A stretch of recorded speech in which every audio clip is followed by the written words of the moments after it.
Olá pessoal, tudo bem? Vamos dar seguimento à nossa disciplina, tá? De neuroanatomia funcional. Vamos dar seguimento à nossa disciplina de neuroanatomia. Hoje nós iremos falar sobre os plexos, tá? E também começar o nosso tronco encefálico, tá bom? Então deixa eu abrir aqui um pouquinho. Então vamos lá. Então olha assim, na última aula nós terminamos a configuração interna e a configuração externa da medula espinhal, tá? Então nós na última aula falamos sobre a configuração externa e configuração interna da medula. Hoje falamos também sobre os nervos, né? Formação do nervo espinhal. Então esse aqui é o nervo espinhal. Então só lembrando que a gente vai falar de plexo agora, é importante falar desses nervos aí, tá? Então só lembrando, aqui está um nervo espinhal. Então nossa medula, nós temos a face anterior, de acordo com a aula passada, nós temos a face anterior da medula, que é essa daqui, porque tem essa grande fissura aqui no meio, ó. Então isso aqui é a face anterior, onde passa estímulos motores, não esqueçam disso. Face anterior vai conduzir estímulo motor. Nós temos a face posterior, que conduz estímulo sensitivo aqui atrás, ó, e aqui do lado estímulo misto. Então, nossa medulinha está aqui. Então a gente sabe que a medula é um órgão importante, porque vai ser através dela que todos os estímulos que vêm dos membros superiores, do corpo da gente, todos os estímulos que vêm do corpo da gente, eles vêm através de nervos, né? Então esses nervos aqui, eles comunicam o nosso corpo com o sistema nervoso, tá? Então a medula, os estímulos do meu braço, por exemplo, para chegar no meu cérebro, ele tem que passar pela medula. Quem leva os estímulos são os nervos. Então aqui está um nervo espinhal, bem aqui, ó. Então são 31 pares de nervos espinhais. Então o que ocorre? Como é formado o nervo espinhal? O nervo espinhal é formado pela união dessas duas raízes aqui, ó. Então nós temos aqui, por exemplo, lembra, aqui é posterior, porque anterior tem essa grande fissura, então aqui atrás é posterior. Então nós temos, para formar um nervo, primeiro eu tenho esses filamentos radiculares, ó, tá? Cada estrutura dessa aqui é um filamento radicular. Então tem aqui atrás filamento radicular, eu chamo de filamento radicular, o nome aqui, ó, dorsal quer dizer posterior. E aqui na frente os filamentos radiculares ventrais, né? Ventral quer dizer anterior. Aí, ó, os filamentos radiculares, ó, se juntam, tá? Todos esses filamentos radiculares, ó, se juntam e formam isso aqui, ó, a raiz ventral do nervo espinhal. E aqui, ó, os filamentos radiculares desse lado, ó, convergem e formam isso aqui, ó, a raiz dorsal do nervo espinhal, tá certo? A raiz dorsal e a raiz ventral, ó, se juntam e formam isso aqui, ó, um nervo espinhal, que é só isso aqui, o nervo espinhal, tá certo? Deixa eu aproximar aqui um pouquinho. O nervo espinhal, ó, é só isso aqui, ó, esse espaço aqui, ó. Aí quando forma um nervo espinhal, ele já divide em dois, ó. Esse ramo fininho aqui, ó, que é o ramo dorsal do nervo espinhal, tá? O ramo dorsal do nervo espinhal. E esse mais grosso, que é o ramo ventral do nervo espinhal, tá certo? Então quando esses nervos emergem, saem da medula para inervar os membros superiores, os membros inferiores, a parte que vai formar essa inervação dos membros superiores é o ramo ventral do nervo espinhal. O ramo dorsal vai inervar essa musculatura mais próxima da coluna vertebral, tá? Então a musculatura mais próxima da coluna vertebral vai ser inervada pelo ramo dorsal do nervo espinhal. Já a musculatura mais distante, as estruturas mais distantes do membro superior, membro inferior, vai ser inervada pelo ramo ventral do nervo espinhal. Só que aqui tem um detalhe. Esses ramos ventrais do nervo espinhal, eles, em determinadas regiões, eles convergem uns com os outros para formar os nervos definitivos que irão inervar os músculos. Então, quando eles convergem, quando eles se agrupam, esses ramos se agrupam, esse agrupamento de nervos formam o que a gente chama de plexos. É importantíssimo isso. Então, nós temos basicamente um plexo que a gente chama de plexo braquial, que é o que eu vou falar dele agora, né? Que é o plexo formado, daqui a pouco eu vou comentar com eles, é um plexo destinado a inervar os membros superiores. Então o plexo é um conjunto de nervos, tá? Então esse emaranhado de nervos, esses ramos ventrais, eles se agrupam, convergem uns com os outros para formar o plexo braquial. Então o plexo braquial vai inervar o membro superior. Quem vai inervar o membro inferior vai ser o plexo lombosacro. São os dois principais plexos, o braquial e o lombosacro. Vamos falar aqui do plexo braquial. Então vamos pegar aqui, ó, por exemplo, ó, deixa eu ver se eu consigo olha só. Eu tenho aqui, ó, o plexo cervical, né? O primeiro plexo que tem cervical vai da raiz, vai do nervo C1, C2, C3 e C4, o plexo cervical. Depois eu tenho o plexo braquial, ó, que esse aqui, repara que eu tenho os nervos aqui, ó, 1, 2, 3, eles se agrupam e formam o plexo braquial. Bem aqui, ó, plexo braquial. E aqui embaixo eu tenho o plexo lombosacro, tá certo? Então nós temos, repito, plexo cervical, o plexo braquial e o plexo lombosacro. O plexo cervical vai inervar o pescoço, o plexo braquial vai inervar o membro superior e o plexo lombosacro vai inervar os membros inferiores. Tá certo? E a região lombar.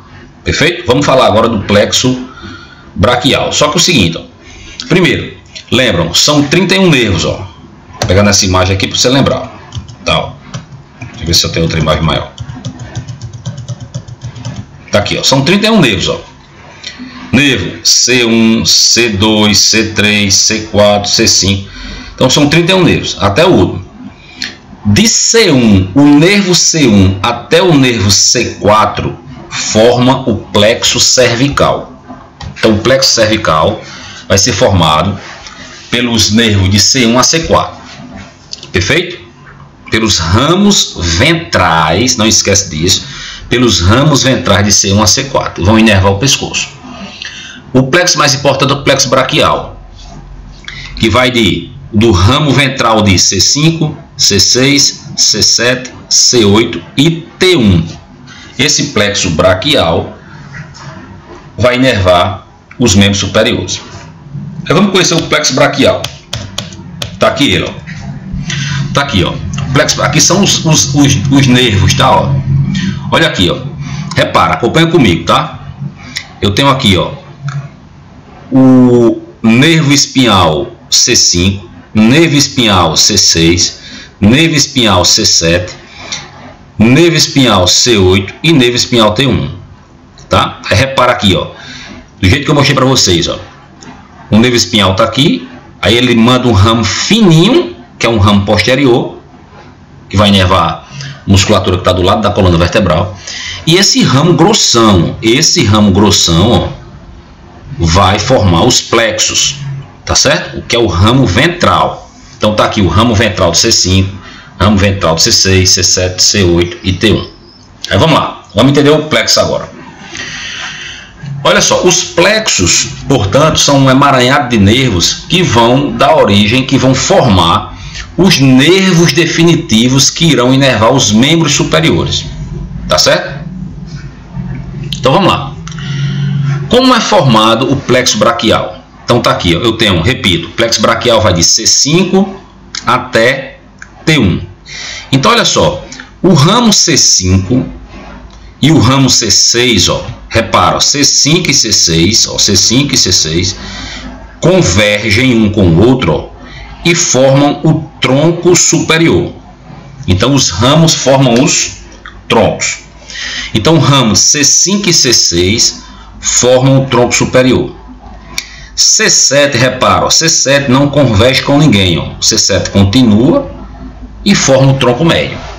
Tá certo? Isso aqui está mais ou menos, ó, passando pela clavícula, né? Acima da clavícula está passando esse tronco, os troncos do plexo braquial. O tronco inferior, tá aqui, ó, é formado, ó, pela convergência de que ramos, ó? É formado pela convergência de C8, ó, do segmento da raiz ventral de C8 e raiz ventral de T1. C8 e T1, ó, é só você olhar. Anatomia não tem mistério não, é olhar e dizer o que tá vendo. Então C8 e T1, eles convergem e formam o tronco inferior, tá? Então tem tronco superior, tronco médio e tronco inferior. Então não tem mistério, os troncos foram formados pela convergência dos ramos ventrais de C5 e C6, converge e forma o tronco superior. C7 não converge com ninguém, ele continua, forma o tronco médio. C8 e T1 converge, forma o tronco inferior. Pois bem, aí continua. Lembra, esses nervos vão ser destinados a inervar o membro superior. Todos esses três troncos estão localizados aqui, ó, na clavícula, próximo da clavícula. Então eles têm que seguir um caminho até o braço. Cada tronco desse, gente, olha só, cada tronco desse, ele sofre uma bifurcação, ele se divide em dois. Só você olhar, ó. O tronco superior se divide em dois, ó, que a gente chama de divisões, ó. Forma a divisão anterior e a divisão posterior, ó, divisão anterior e divisão posterior do tronco superior, tá aí. Ok? Olha aqui, ó. O tronco médio agora, o tronco médio também se divide em duas, ó. Essa aqui de cima, divisão anterior, divisão posterior do tronco médio. E finalmente, o tronco inferior também sofre uma divisão, se divide em dois, ó. Divisão posterior e divisão anterior do tronco inferior. Tá certo? Então repara aqui um detalhe, ó. Cada tronco aqui, ó, cada elemento desse, superior, médio e inferior, cada tronco sofre uma divisão, se divide em dois, cada tronco se divide em dois. Quais são essas divisões? É chamado simplesmente de divisão anterior e divisão posterior. Perfeito? Então nós temos, ó, divisão anterior e posterior, ó, divisão aqui, ó, anterior e posterior do tronco superior, aqui, ó, anterior, onde eu estou tocando, anterior e posterior do tronco médio, e aqui a divisão anterior e posterior do tronco inferior. Repara aqui o seguinte, ó, que todas as divisões posteriores, ó, essa aqui, ó, divisão posterior do tronco superior, essa daqui, ó, divisão posterior do tronco médio e essa divisão posterior do tronco inferior, eles convergem, ó, essas três divisões convergem para formar o fascículo posterior. Está aqui o fascículo posterior. Então, o fascículo posterior foi formado pela convergência das divisões posteriores dos três troncos, superior, médio e inferior. Então, parece complicado, gente, mas não é. É só você olhar a imagem. Ó, aqui, a divisão posterior, outra aqui, ó. O fascículo posterior, que é este, ó, foi formado pela união das divisões posteriores, ó. Pronto. Aí você olhando para a imagem, está aqui, o fascículo lateral está aqui, ó, fascículo lateral. Se eu perguntasse a vocês, só olhando para a imagem, o fascículo lateral foi formado pela união de que divisões? Só olhar, ó. Aqui, ó, pela divisão anterior do tronco superior, ó, divisão anterior do tronco superior, e pela divisão anterior do tronco médio. A divisão anterior do tronco superior e a divisão anterior do tronco médio se juntam e formam um fascículo lateral. Perfeito? E o fascículo medial, ó, repara que ele não é formado por a união de nada, né? O fascículo medial, ele é a continuação, a continuidade, ó, de que? Da divisão anterior, ó, divisão anterior do tronco inferior. Ó, divisão anterior do tronco aqui, a divisão anterior do tronco inferior. Então essa divisão anterior do tronco inferior continua, ó, e forma o fascículo medial. Perfeito? Então não tem mistério. Fascículo lateral, fascículo posterior e fascículo medial. O fascículo lateral foi formado pelas divisões anteriores do tronco superior e tronco médio. O fascículo posterior é formado pela união das três divisões posteriores, ó, do tronco superior, do tronco médio e tronco inferior. Essas divisões se juntam. E o fascículo medial é uma continuidade, ó, da divisão anterior do tronco inferior. Pronto. Aí aqui tem um detalhe, ó.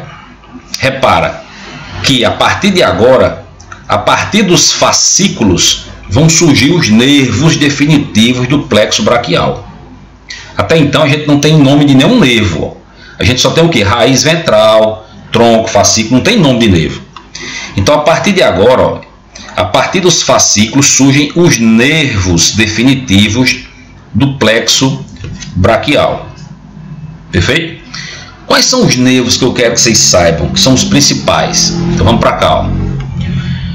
O fascículo lateral, que é este, ó, repara que ele se divide, ó, em dois, ó. Um vem para cá, formando o nervo músculo cutâneo. Não esquece o nome desse nervo, ó. Nervo músculo cutâneo é um ramo do fascículo lateral. Nervo músculo cutâneo. Primeiro nervo do plexo braquial, o primeiro nervo terminal do plexo braquial, nervo músculo cutâneo. Aí aqui, ó, do fascículo posterior, ó, vão surgir, ó, o nervo axilar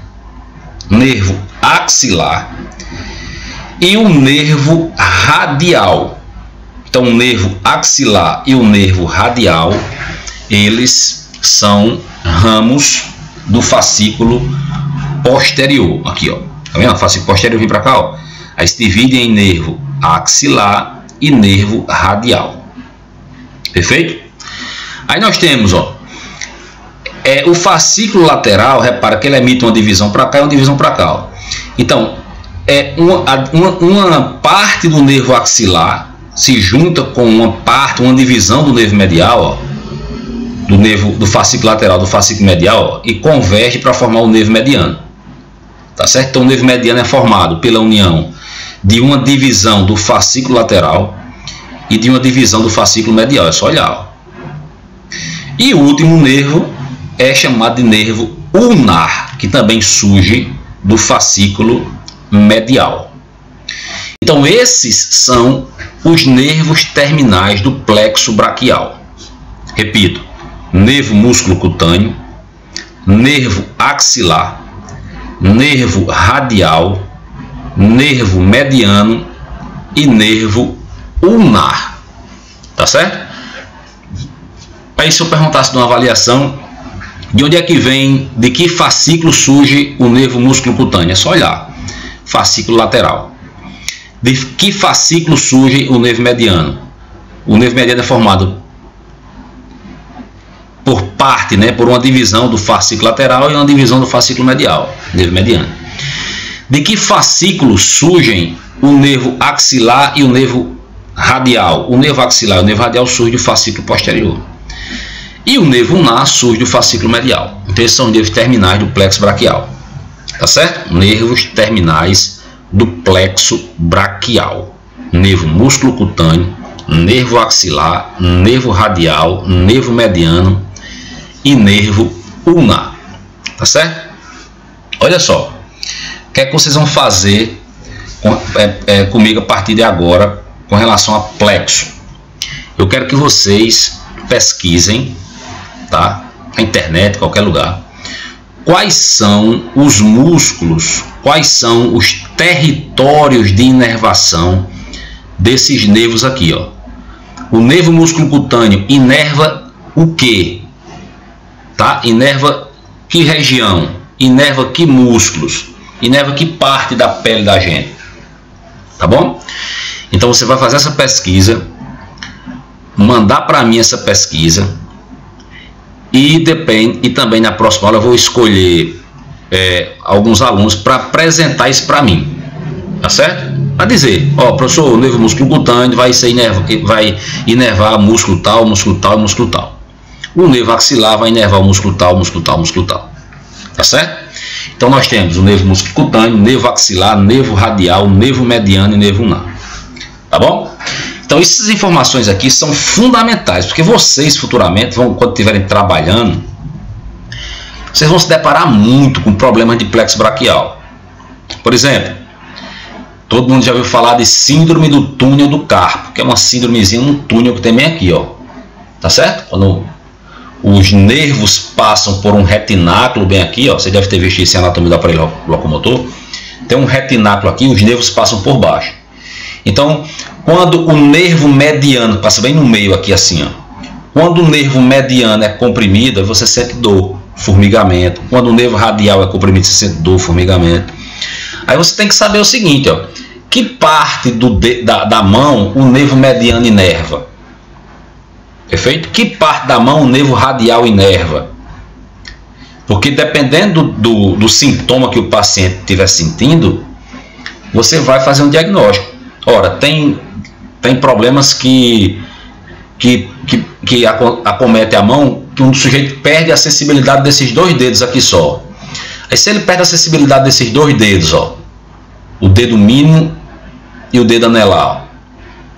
Então se ele perde a sensibilidade desses dois dedos, qual é o provável nervo que está sendo comprometido? Pesquise isso para mim, tá bom? Então, tudo isso vocês vão responder sabendo essa pesquisa que eu quero que vocês façam. Qual é o território de inervação? Repito, qual é o território de inervação do nervo músculo cutâneo, do nervo axilar, do nervo radial, do nervo mediano e do nervo ulnar? Tá certo? Então isso é território de inervação dos nervos do plexo braquial. Tranquilo, gente? Com relação ao plexo lombosacro, se der uma... não esquece, você vai ter que estudar isso bem direitinho para poder aprender esse plexo, tá? Com relação ao plexo lombosacro, eu quero que você saiba apenas nesse primeiro momento de um nervo, que é esse aqui, ó. Novamente o plexo braquial, né? O esquema do plexo braquial todinho. Esse nervinho aqui, ó, nervo ciático, tá certo? É um nervo ciático, é um nervo da região posterior do quadril da gente e vai inervar toda a parede posterior da perna da gente, tá certo? Que é o nosso nervinho isquiático. Então você vai me mostrar esse nervo isquiático, vem lá do plexo lombosacro, né? Especialmente aqui, ó, tá vendo?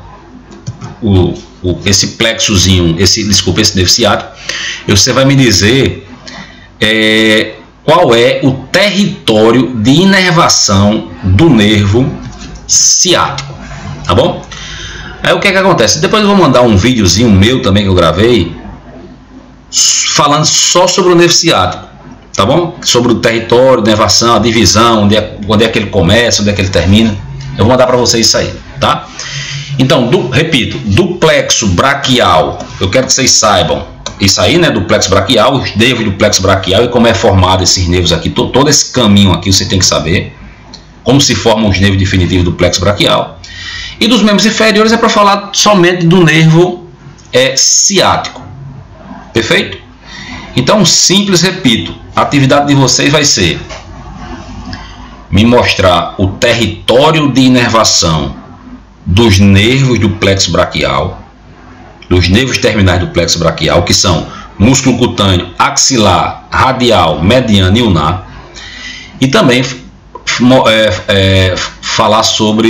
escrever sobre o território de inervação do nervo ciático, tá certo? O nervo ciático ou nervo isquiático, tá certo? A gente pode também utilizar esse termo aí, tá bom, gente?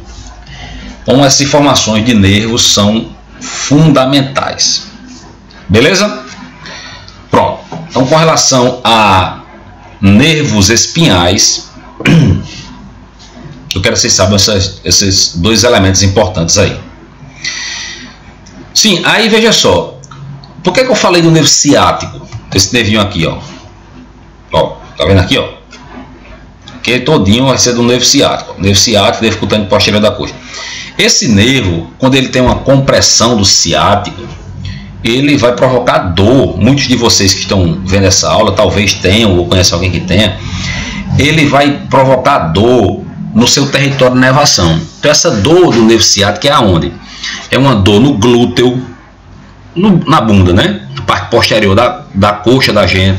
Essa dor pode ser na parte posterior do joelho, uma parte posterior da perna, na panturrilha da gente.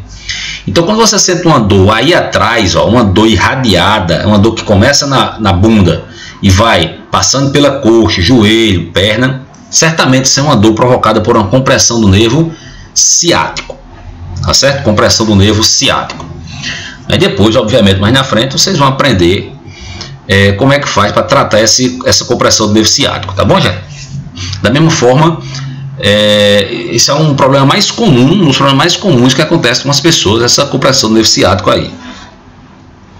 Tá bom? E com relação ao plexo braquial, é justamente essas dores que acontecem no punho, na mão, tá certo? No cotovelo, são todos provocados normalmente por síndromes compressivas, né, desses nervos. É por isso que você tem que saber qual é o território de inervação, porque às vezes o cara relata dor em um dedo, em 2 dedos, por exemplo, no caso da mão, e de acordo com a região da mão, você vai fazer o diagnóstico, se é um problema no nervo músculo-cutâneo, se é problema no nervo radial, se é problema no nervo ulnar, tá bom? Aí vocês vão me dizer isso aí, escrever bem direitinho. Eu vou deixar a atividade bem direitinho lá no Class para vocês, tá bom?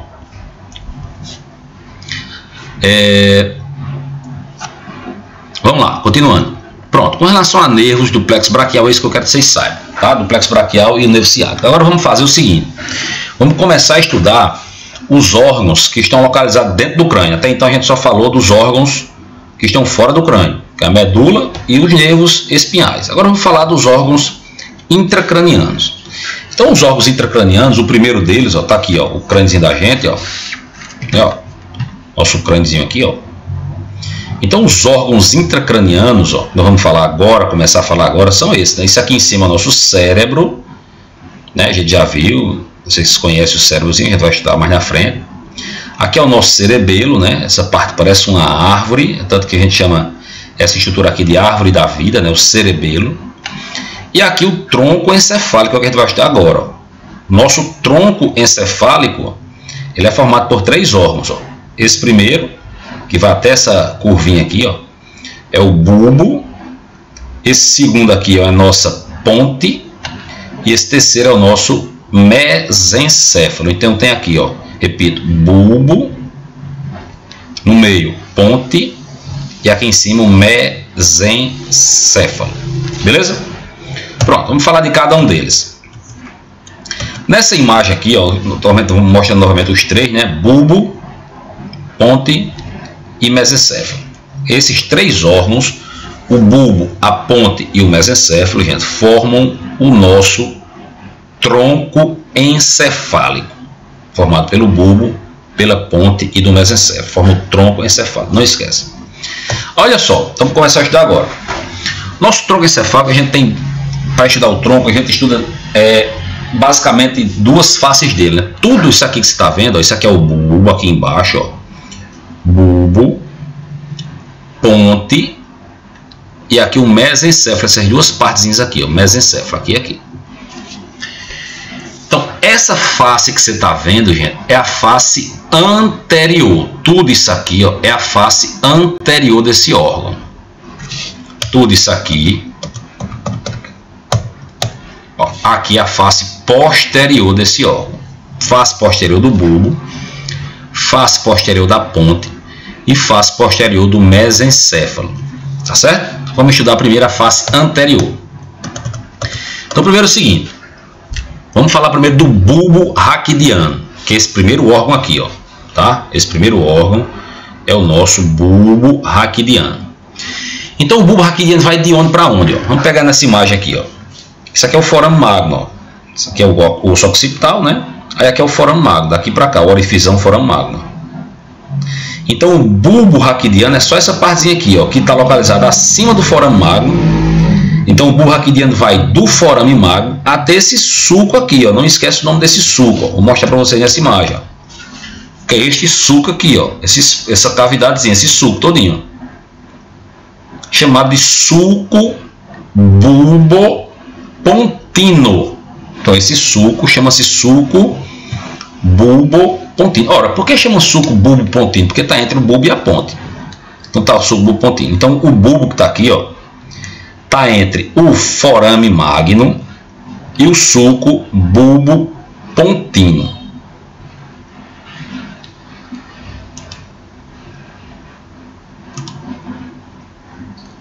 Beleza? Então vamos para cá. O bulbo raquidiano, que é este órgão, ele apresenta, é um órgão importante, né? Está localizado logo acima do forame magno, entre o forame magno e o suco bulbo pontino, né? Ele é um órgão assim extremamente importante. Ele apresenta, daqui a pouco eu falo sobre as funções dele, né? Então, ele apresenta na sua face anterior, que é o que a gente está estudando agora, os seguintes acidentes anatômicos importantes, tá? Primeira coisa, eu tenho aqui, ó, esse sulco aqui mediano, né, que é a fissura mediana anterior, e do lado essas duas dilatações, aqui e aqui, ó. Essas duas dilatações do bulbo raquidiano é chamado de pirâmide bulbar. Então isso aqui é uma pirâmide bulbar e aqui é uma pirâmide bulbar. Olha o nome aqui, ó, pirâmide, ó. Essas pirâmides são formações de quê? Muito simples, ó. Lembra, essa face que nós estamos estudando é a face anterior do bulbo, né? Face anterior do bulbo. Então, se é anterior, eu pergunto, se é anterior, eu estou falando de estímulo motor ou sensitivo? Minutinho para vocês pensarem. Se é anterior, eu estou falando de estímulo motor ou estímulo sensitivo? Então, se é anterior, não esquece mais nunca disso. Tudo que for anterior é estímulo motor. Tudo que é posterior é estímulo sensitivo. Então, se é estímulo motor, esse estímulo vem do cérebro, vem do córtex cerebral. Tudo que é motor vem do córtex, é uma ordem do cérebro. O cérebro dá a ordem para o cara se mexer, para mexer meu braço. Então a ordem sai do cérebro, desce pelo tronco encefálico, passa pelo cerebelo, chega na medula, chega no bulbo, do bulbo vai para a medula, a gente já sabe disso, e da medula esse estímulo sai através dos nervos que irão inervar determinado músculo. Vocês já sabem disso. Então essas pirâmides que você está vendo são estímulos motores. Se está na frente é motor. Então eu pergunto, essa pirâmide é formada de que estrutura? De que é formada as pirâmides bulbares? Gente, tudo que está aí, ó, no sistema nervoso são fibras nervosas. Então tudo que está aqui, tudo isso aqui são neurônios, são fibras nervosas. Então aqui, ó, essas pirâmides bulbares são formações de fibras motoras. Portanto, motor vem de onde, gente? Se é motor, vem do córtex cerebral. Córtex cerebral. Então as pirâmides bulbares são formadas por fibras motoras oriundas do córtex cerebral. Beleza? Muito simples isso. Aí veja só, essas fibras motoras, olha a informação importante, ó. Essas fibras motoras, ó, elas estão descendo, ó, pelo lado direito, desce pelo lado esquerdo, ó. Quando chega aqui embaixo, repara, quando chega aqui embaixo, ó, elas cruzam. Essas fibras que estão trazendo o estímulo do lado direito do cérebro, ó, o estímulo vem daqui, ó, o lado direito do cérebro, o cérebro está aqui em cima, né, ó, vem daqui descendo. Aí passa pela pirâmide bulbar do lado direito, ó. Quando chega aqui embaixo, ele cruza, ó, cruza e vai para o lado esquerdo. E depois desce pelo lado esquerdo. Perfeito? Ó, desce pelo lado esquerdo. Aí do lado esquerdo vem para cá, ó. Esse do lado esquerdo vem, o cérebro do lado esquerdo vem, desce. Quando chega aqui, ó, ele cruza e vai para o lado direito. Então os estímulos do lado esquerdo, quando chega aqui no bulbo raquidiano, depois das pirâmides bulbares, ó, aqui é a pirâmide de um lado, a pirâmide do outro. Esses estímulos, quando passam das pirâmides, eles sofrem um cruzamento, eles cruzam na linha mediana, ó. Eles cruzam no meio, ó, no plano mediano. Então as fibras aqui cruzam do lado direito, vai para o lado esquerdo, do lado esquerdo vai para o lado direito, e depois desce para a medula espinhal. Então o que é que ocorre? Esse cruzamento das fibras forma esse nomezinho aqui embaixo, que você anota aí, porque vai aparecer essa mensagem, está bem aqui, ó. Ó, segue essa linha, ó, o nome aí no negócio, ó, vai formar bem aqui, ó. Essa estrutura aqui, ó, vou parar de mexer para você escrever. Chama-se decussação das pirâmides bulbares. Olha o nome aí, ó. Decussação das pirâmides bulbares. Então, o que é essa decussação, gente? É o cruzamento de quê? das fibras motoras que estão trazendo estímulo do córtex cerebral. Esse cruzamento, gente, explica o fato de quando a gente, por exemplo, tem um AVE, um AVC no lado direito do corpo da gente, eu tenho um AVC no meu cérebro, do lado direito do cérebro. A parte do meu corpo que vai ser comprometida é o lado esquerdo. Então, o lado direito do meu cérebro controla o lado esquerdo do meu corpo. O lado esquerdo do meu cérebro controla o lado direito do meu corpo. Por que isso acontece, gente? Porque essas fibras motoras, quando descem do cérebro, do lado direito e do lado esquerdo, elas descem para chegar na medula, da medula e para os nervos. Então, essas fibras motoras, quando passam pelas pirâmides bulbares, elas fazem o quê? Elas cruzam, formando a decussação das pirâmides. Quando essas fibras cruzam, o lado direito cruza para o lado esquerdo e do lado esquerdo cruza para o lado direito. Esse cruzamento de fibras explica o fato do lado direito do cérebro controlar o lado esquerdo do corpo e o lado esquerdo do cérebro controlar o lado direito do meu corpo. Então, essa informação é muito importante. Esse cruzamento acontece no bulbo raquidiano. Em que parte do bulbo? Na decussação das pirâmides bulbares. Perfeito? Então pronto. Na face anterior, a parte mais importante que vocês sabem é isso aqui, ó, as pirâmides e essa decussação. Na face lateral do bulbo eu tenho essa grande dilatação aqui, ó. Tá vendo essa dilataçãozinha, ó? Essa dilatação eu chamo de oliva bulbar. É uma dilatação que existe na face lateral do bulbo. Essa dilatação nós vamos encontrar núcleos olivares. O que são núcleos? Núcleo, gente, é um acúmulo de corpo de neurônio dentro do sistema nervoso central. Então, por exemplo, aqui lá na medula eu tenho 31 nervos. Aqui no tronco encefálico, ó, eu também tenho os nervos, que são os nervos cranianos. Eu vou falar dele daqui a pouquinho. Então, os nervos cranianos são 12 nervos cranianos. Dos 12 nervos cranianos que existem, 10 deles têm origem no tronco encefálico. Só 2 têm origem no encéfalo. Quais são os que têm origem no encéfalo? O primeiro e o segundo pá craniano. Vamos botar o nome deles tudinho. O primeiro pá está aqui, ó, nervo olfatório. E o segundo pá está aqui, ó, nervo óptico. Agora, o terceiro está aqui, ó, nervo oculomotor. O quarto está aqui, ó, nervo troclear. O quinto está aqui, ó, nervo trigêmeo. Sexto, nervo abducente. Sétimo, nervo facial. Oitavo, ó, o nome aqui, ó, nervo vestíbulo coclear. Nono, nervo glossofaríngeo.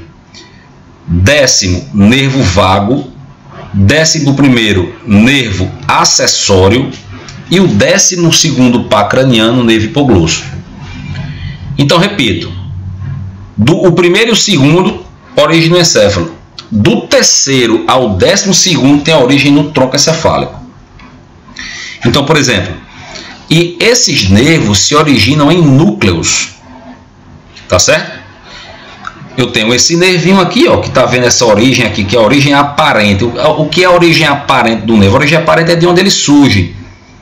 É qual a região que ele aparece, eu chamo de nervo aparente. Porém, a origem real não é aí onde você está vendo ele, não. A origem real é dentro do órgão. Então, a origem real vai ser em um núcleo. A origem, repito, a origem aparente dos nervos é o local onde ele surge na superfície do órgão. A origem real é o núcleo, é lá dentro do órgão, é no núcleo do nervo. Então aqui eu tenho na oliva bulbar a presença de núcleos olivares, que vão ser importantes para a formação dos nervos cranianos. Então está aqui a oliva bulbar. Então eu tenho aqui, gente, preste atenção, eu tenho adiante da... Não esquece, eu vou mostrar o nome de 3 sulcos importantes. eu tenho este suco aqui, ó, não esquece disso, que é o suco bulbopontino. Este suco aqui, ó, é o suco mediano anterior. Isso aqui, ó, mediano que está na linha média e anterior que está na frente. Esse daqui, ó, é o suco, ó, tá antes, aqui é a oliva. Então tá antes da oliva. Esse suco é chamado de suco pré-olivar. Pré-olivar. E esse aqui atrás, ó, suco retro-olivar, que tá por trás da oliva, retro-olivar. Não esquece o nome desses três sucos: bulbopontino, pré-olivar e retro-olivar, tá? Então vamos lá. Continuando. Então na face anterior tem as pirâmides e a decussação das pirâmides. Na face lateral eu tenho a oliva bulbar. E na face posterior, que é essa daqui, ó, aqui é a face posterior, ó, eu vou encontrar esses elementos aqui. Quais são os elementos mais importantes na face posterior do bulbo? A face posterior do bulbo, eu vou ter esses fascículos, ó, fascículo grácil e fascículo cuneiforme. Tá aqui, ó, fascículo grácil, olha o nome aqui para vocês copiarem. Fascículo grácil e fascículo cuneiforme, ó. Então pergunto, isso aqui é a face posterior, olha o nome aqui, ó, vista posterior. Então se é vista posterior, gente, eu estou falando de estímulo motor ou sensitivo? Vista posterior, gente, é estímulo sensitivo, não esqueçam disso. Vista anterior é estímulo motor, vista posterior é estímulo sensitivo. Então, se é estímulo motor, vem do córtex. Se é estímulo sensitivo, vem do corpo da gente, dos membros, trazendo a sensibilidade, gente. Trazendo estímulo de dor, trazendo estímulo de temperatura. Não esqueçam disso. Por exemplo, minha mão está sentindo frio, por exemplo. Esse estímulo sai através de um nervo. Esse nervo vai levar o estímulo até a medula. A medula vai subir esse estímulo. Depois da medula passa por onde? Passa pelo tronco encefálico, especialmente pelo bulbo. Depois do bulbo, o estímulo segue pela ponte. Da ponte vai para o mesencéfalo. E só depois que chega no cérebro. Para que o cérebro possa reconhecer esse estímulo de temperatura, de frio. Então, olha só, aqui atrás, repito, na face posterior do bulbo, nós temos o fascículo grácil e o fascículo cuneiforme, que estão trazendo estímulos sensitivos. E na parte mais superior tem essas dilatações, ó. Lembra, onde tem essa dilatação é onde eu encontro os núcleos dos nervos que fazem parte do fascículo grácil e do fascículo cuneiforme. Aqui eu vou chamar de tubérculo grácil e esse outro aqui, ó, tubérculo cuneiforme. Tem um nome aí, ó, tubérculo cuneiforme e esse tubérculo grácil. Tá certo? Então, o que é que eu encontro nos tubérculos? Eu encontro os núcleos. Então, no tubérculo grácil, eu encontro o núcleo do fascículo grácil. No tubérculo cuneiforme, eu encontro o núcleo do fascículo cuneiforme. Tá certo? Então, isso é o que eu tenho na face posterior do bulbo raquidiano. Beleza? Então, na face posterior do bulbo, eu encontro fascículo grácil e cuneiforme, tubérculo grácil e tubérculo cuneiforme. Tá certo? Pronto, vamos falar um pouquinho agora da... Tá aqui, ó. Voltar. Sim, aí quais são as funções do bulbo, gente? Pra gente encerrar o bulbo. Quais são as funções do bulbo raquidiano? Gente, o bulbo, não esqueçam disso, ele é... Muitas vezes você encontra nos livros, né, que o bulbo raquidiano você pode até encontrar assim, que é o órgão da vida da gente. É o principal órgão na manutenção da vida do sujeito, é o bulbo raquidiano. Então, qualquer lesão no bulbo provavelmente vai ser uma lesão fatal. Difícil você conseguir sobreviver, por exemplo, a um acidente, um AVC, um AVE no bulbo. Tá certo? Quando você tem um AVC, você tem uma obstrução de uma artéria. Aí não chega sangue. Se não chega sangue, não chega oxigênio. Aí morte dos neurônios. Pode ser um AVC isquêmico, que é isso que eu estou explicando, que é quando tem uma obstrução, não tem suporte de oxigênio, isquêmico. E pode ser um AVC hemorrágico, que é quando ocorre uma ruptura de uma artéria. Então a artéria rompeu, aí tem uma hemorragia. Aí não chega oxigênio, então é um AVC hemorrágico. Perfeito?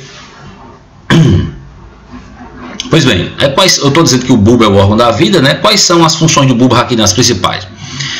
Gente, o bulbo raquidiano está relacionado com as funções de controle da função respiratória.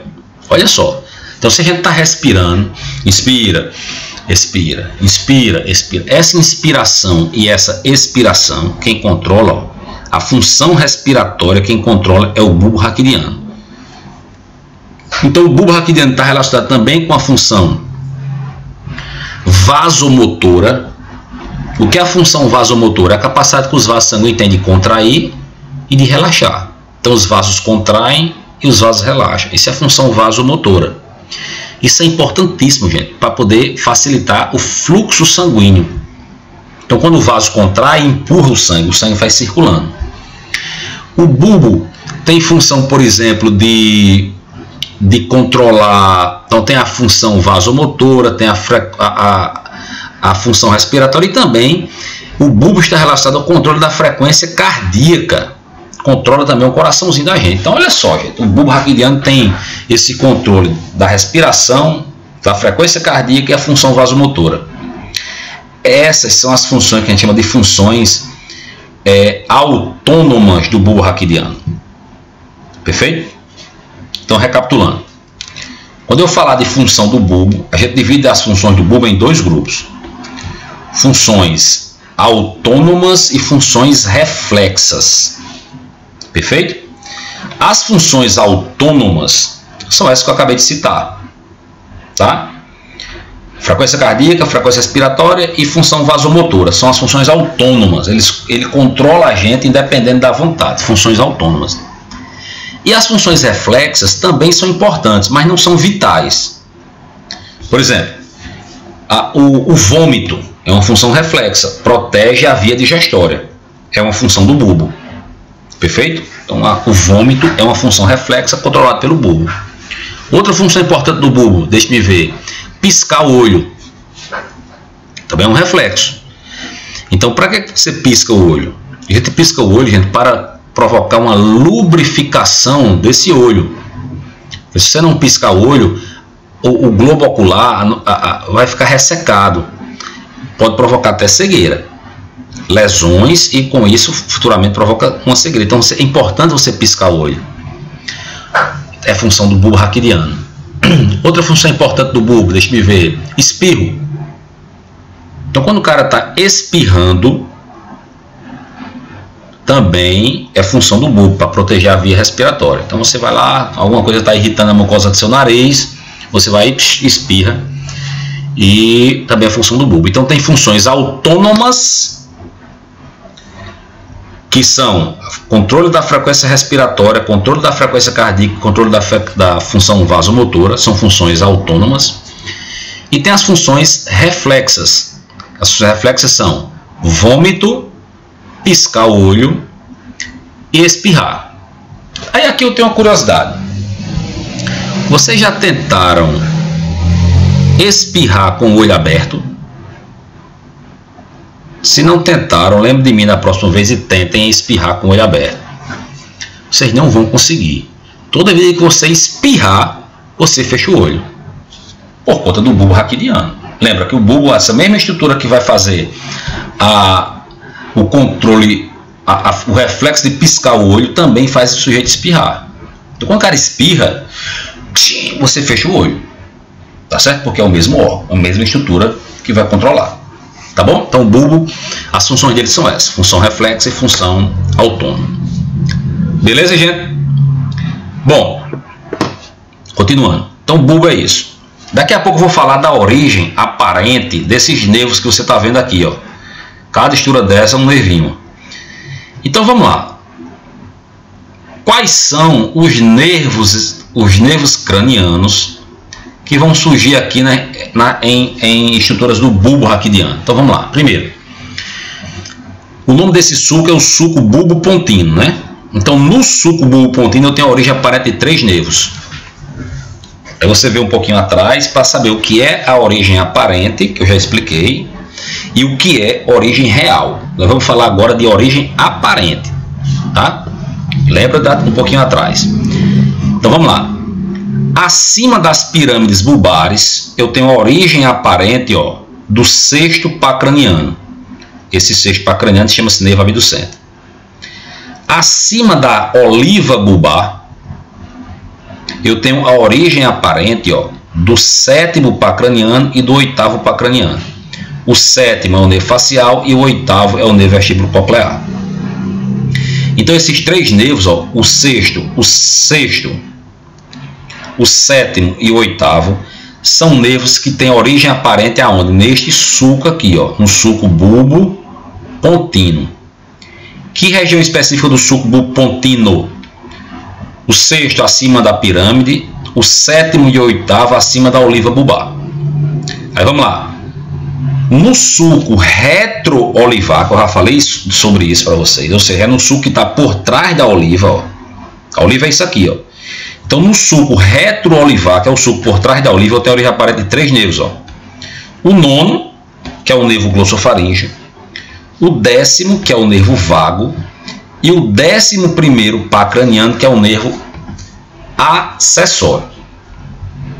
Então, o nono, o décimo e o 11º são nervos que têm origem aparente no sulco retroolivar.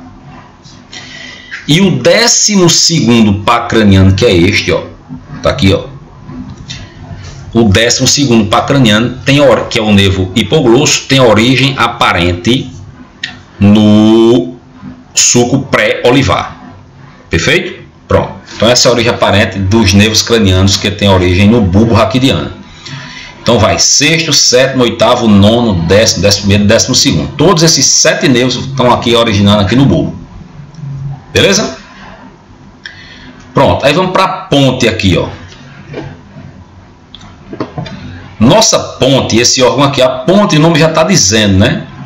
Então tem essas fibras aqui anteriores da ponte, ó. Se anterior é motor, né?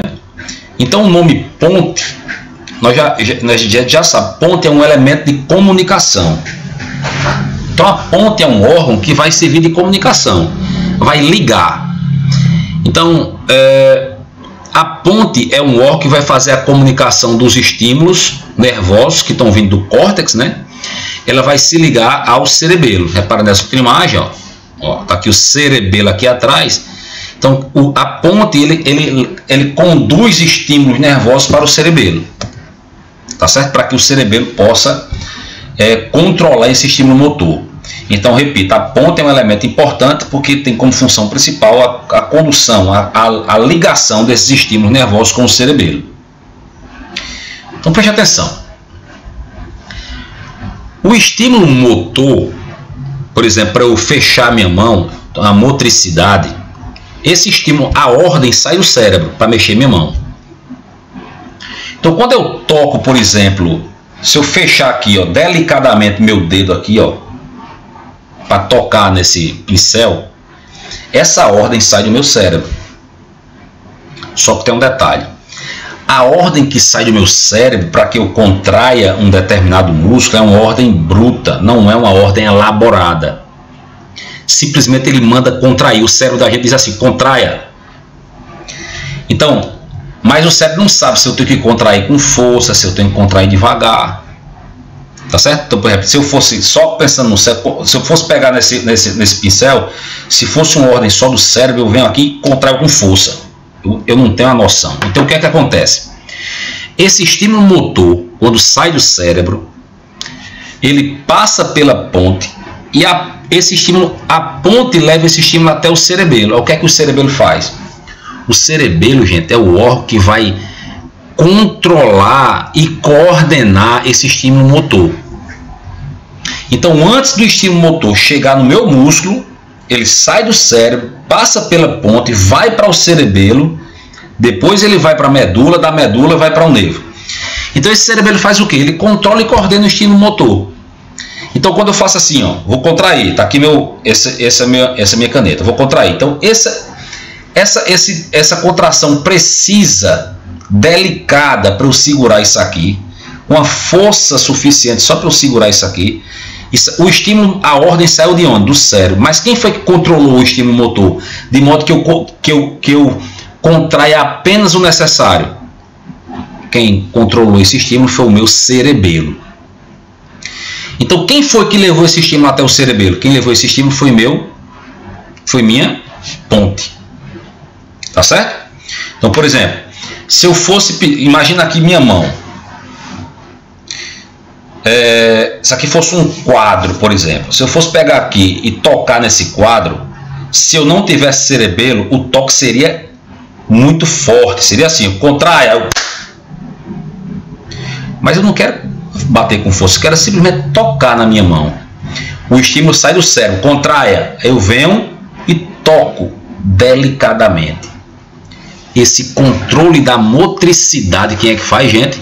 O controle da motricidade, quem faz esse órgão aqui, ó, é o meu cerebelo. Então, repito, o estímulo motor, a função da minha ponte é levar o estímulo motor até o cerebelo. A ponte vai comunicar o tronco encefálico com o cerebelo. Essa é a função da ponte. Através de quê? Veja só. Quais são os dois principais acidentes acidente anatômico da ponte? Então, essa dilatação aqui de um lado, essa dilatação do outro, eu chamo de toropontino.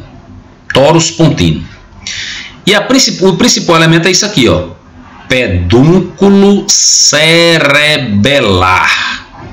Não esquece desse nome, mais nunca. Pedúnculo cerebelar. Qual é a importância do pedúnculo cerebelar? O pedúnculo cerebelar é justamente o elemento que comunica a ponte com o cerebelo. Então, quem comunica a ponte com o cerebelo é o pedúnculo cerebelar. Perfeito? Pois bem, e finalmente na ponte eu tenho aqui do lado, ó, a origem aparente do quinto pá craniano. Esse nervinho aqui chama-se nervo trigêmeo. Perfeito? Então, o nervo trigêmeo é a origem aparente. A origem aparente do nervo trigêmeo é a ponte, especialmente aqui na parte lateral da ponte. Então, só recapitulando, a ponte tem a função de comunicar o tronco encefálico com o cerebelo. Ela vai levar os estímulos motores do córtex cerebral ao cerebelo, para que o cerebelo possa controlar e coordenar esse estímulo motor. Perfeito? Então, o cerebelo controla e coordena o estímulo motor. Esses são os elementos mais importantes da ponte, aqui na sua face anterior. Aqui em cima eu tenho um mesencéfalo. Olha só, no mesencéfalo. No mesencéfalo a gente vai estudar só duas coisas. Na face anterior do mesencéfalo, que é esse que você está vendo aqui, ó, eu tenho esses dois elementos, ó, essas duas formações de fibras motoras. Ó.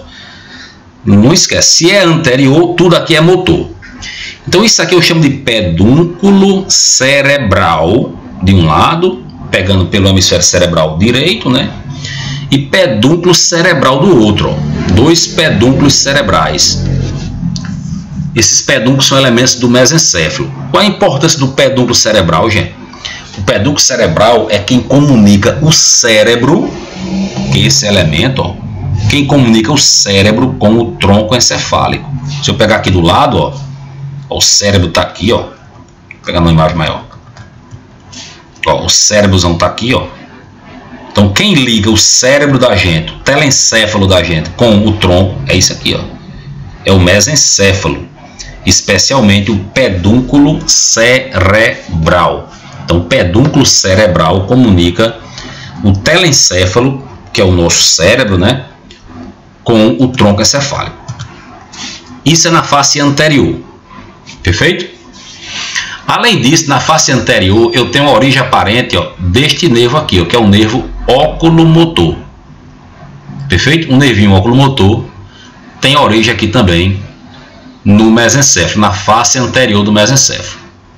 Na face posterior, que é o que a gente vai mostrar agora, ó, na face posterior do mesencéfalo, eu tenho essas 4 dilatações que são importantes. Vou falar só sobre elas. Essas 4 dilatações são chamadas de colículo. Aqui o nome, ó, colículo. Então tem essa bolinha aqui, ó, colículo superior de um lado e do outro, ó. Colículo superior e colículo inferior. Colículo superior, colículo inferior. Gente, para que servem esses colículos? Os colículos estão relacionados com a transmissão, com a condução de estímulo visual, o colículo superior, e estímulo auditivo, o colículo inferior. Perfeito? Perfeito? Então, visual e auditivo. Então, antes dos estímulos visuais chegar no meu cérebro, lá no meu lobo occipital, que vai estar o cérebro mais na frente, nossa última aula sobre o cérebro. Então, antes dos estímulos visuais chegarem no cérebro, ele passa pelo colículo superior. Antes do estímulo auditivo chegar no cérebro, ele passa pelo colículo inferior. Então, esses colículos são elementos do mesencéfalo. Repito, o colículo superior está relacionado com a transmissão ou com a condução de estímulo visual e o colículo inferior com a condução de estímulo auditivo. Perfeito? Então, antes desses estímulos chegar no cérebro, ele passa pelo colículo. Aí, finalmente, abaixo dos colículos inferiores, ó, é a origem aparente, ó, do quarto par craniano, que é o nervo troclear. Então, o nervo troclear está aqui, ó. O nervo troclear, ele surge, a origem aparente dele é aqui, abaixo do colículo inferior. Então, repito. Terceiro par craniano, que é esse aqui, ó, origem aparente dele, bem aqui, ó. Ele está aqui nessa fossa chamada de fossa interpeduncular, que é uma fossa que está localizada entre os pedúnculos, ó. Então, origem aparente do terceiro, fossa interpeduncular. Origem aparente do quarto, tá aí, ó. Origem aparente do quarto, abaixo dos colículos inferiores. Origem aparente do quinto, face lateral da ponte. Origem aparente do sexto, do sétimo e do oitavo, sulco bulbo pontino. Origem aparente do nono, do décimo e 11º, sulco retroolivar. Origem aparente do 12º, sulco pré-olivar. Perfeito? Então, com isso a gente encerra o tronco encefálico. Tá certo? Tronco encefálico. Então, dê uma recapitulada, dê uma olhadinha nisso aí direitinho, para vocês estudarem para a nossa provinha mais na frente. Perfeito? Eu vou preparar uma atividade para vocês apresentarem para mim na próxima aula. Só vou definir se eu faço um seminário ou de outra forma. Eu vou deixar lá no Class as orientações. Mas antecipando, eu vou querer que você me diga qual é o território de inervação dos nervos cranianos, do primeiro até o 12º par craniano. Qual é a função desses nervos? Qual é o território de inervação deles? Se ele é um nervo motor, se ele é um nervo sensitivo ou se ele é um nervo misto. Então são três coisas, ó. Então eu quero que você me diga, repito, por exemplo, o nervo, esse aqui que você está vendo, nervo trigêmeo, vem aqui, ó. Nervo trigêmeo, eu quero que você me diga território de inervação. Por que chama trigêmeo? Porque ele divide em três. Aí você vai me dizer quais são esses três: nervo maxilar, nervo mandibular, nervo oftálmico, tá certo? Primeira informação: território de inervação dos nervos. Depois, se esse nervo é motor, se esse nervo é sensitivo ou se esse nervo é misto. Perfeito? Só isso, muito simples essas informações. Vão pesquisar e vão mandar para mim essas informações, tá certo? Eu vou deixar as orientações no Class bem direitinho, mas é isso que eu estou querendo. Eu quero que você pesquise e manda para mim essa parte escrita sobre esses nervos cranianos e também sobre os nervos espinhais que eu mostrei lá atrás, sobre o plexo braquial e sobre o nervo ciático. Tá certo? Tudo isso aí você vai me dizer. Tá bom? Com relação ao plexo braquial e ao nervo ciático, eu quero que você me diga apenas o território de inervação desses nervos. Ou seja, quais são os músculos que eles inervam.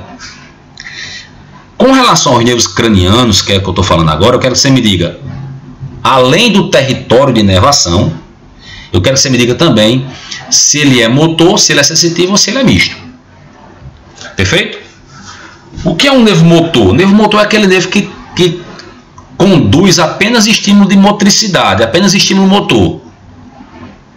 Por exemplo, tem um nervo que inerva o músculo masseter, que é um músculo aqui do meu queixo, que vai fechar minha boca. O nervo motor, a função dele vai ser só fechar a boca. Então existem nervos essencialmente motores.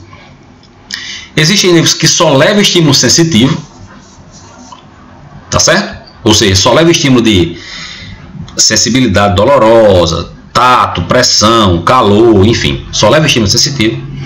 E existem nervos que levam estímulos mistos, tanto estímulo motor quanto estímulo sensitivo. É isso que eu quero que você me diga. Com relação aos nervos cranianos, você vai me dizer lá o território de inervação dos nervos, se ele é motor, se ele é sensitivo ou se ele é misto. Beleza? Vai preparando isso aí e manda para mim para a próxima aula da gente. Tá bom? Eu só vou decidir agora, vou pensar um pouquinho, se além dessa parte escrita, eu peço também que vocês apresentem esses nervos em forma de seminário, mas eu vou decidir isso ainda. Tá bom? Não está decidido ainda, mas eu vou decidir isso ainda. Tranquilo? Então, pessoal, essas são as informações da aula de hoje. Uma aula muito boa, falando sobre plexo braquial, nervo ciático, tronco encefálico todinho. Na próxima aula a gente fala sobre cerebelo e já começa com o nosso cérebro, com o nosso telencéfalo. Tá bom, gente? Espero que vocês tenham gostado. Qualquer dúvida, fala comigo. E aproveita a aula. Tá bom? Forte abraço. Sim, aí para a atividade de hoje, eu quero que vocês façam um resumo dessa aula, para me entregar até amanhã. Tá bom? Então façam um resumo e me entrega até amanhã da aula de hoje. Então, resumo da aula de hoje e entrega até amanhã da aula todinha. Beleza? Vou deixar agora, vou deixar no Class também essa informação do resumo para vocês entregarem até amanhã, até o final da noite de amanhã. Tá bom, gente? Forte abraço, até a próxima aula.